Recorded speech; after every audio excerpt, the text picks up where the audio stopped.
District కోర్టులో జరిగినటువంటి trap వివరాలు ఏంటంటే, జయశంకర్ భూపాలపల్లి జిల్లా గణపురం గ్రామానికి చెందిన ఒక వ్యవసాయదారుడు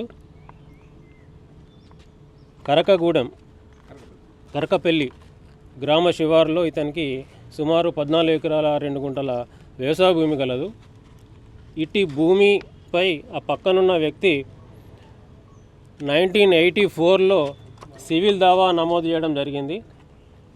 ఇటీ సివిల్ దావా పలు దఫాలుగా కోర్టులో అడ్జర్న్మెంట్స్ అయి లోయర్ కోర్టులో మరియు ఆ పై కోర్టులో నడుచుకుంటూ ఈ డిస్ట్రిక్ట్ కోర్టు వరకు అది రావడం జరిగింది.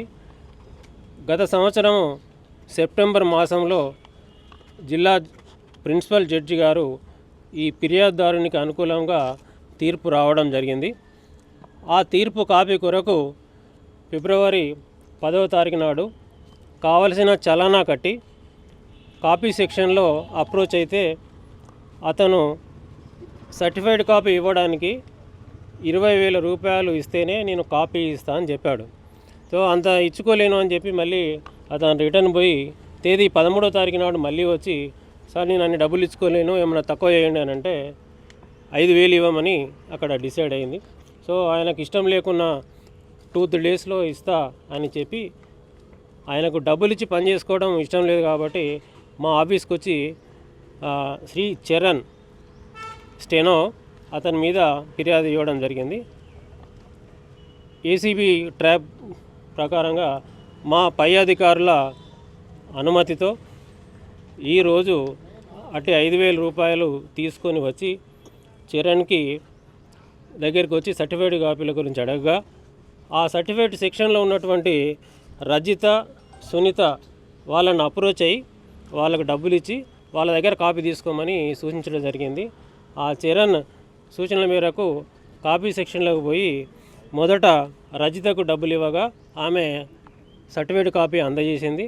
ఆ తర్వాత సునీత ఆ డబ్బులు చరణ్ నన్నే తీసుకోమన్నాడు అని చెప్పి ఆమె దగ్గర నుంచి సునీత కూడా తీసుకున్నది. వాళ్ళకు అవి లంచం డబ్బులు అని చెప్పి నాలెడ్జి కంప్లీట్గా ఉంది.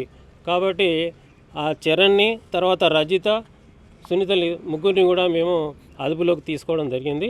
వీరిని రేపు ఉదయం ఏసీబీ కోర్టు వరంగల్లో ప్రొడ్యూస్ చేస్తాము. అలాగే పబ్లిక్ అప్పీల్ ఏంటంటే, ఏ ప్రభుత్వ ఉద్యోగం అయినా కూడా మీ పని చేయడం కొరకు లంచం డిమాండ్ చేస్తే మా టోల్ ఫ్రీ నంబర్ 1064కి కాల్ చేయాలని చెప్పి మనవి.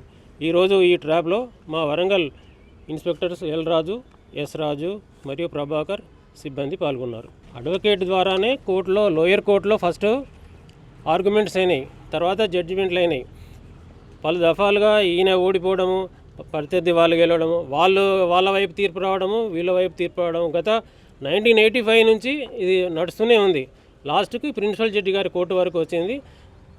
వాది ప్రతివాది అన్నీ విన్న తర్వాత సార్ జడ్జిమెంట్ ఇవ్వడం జరిగింది. ఆ జడ్జిమెంట్ కాపీ కొరకు ఇక్కడ డబ్బులు డిమాండ్ చేయడం జరిగింది, తీర్పు మీద కాదు.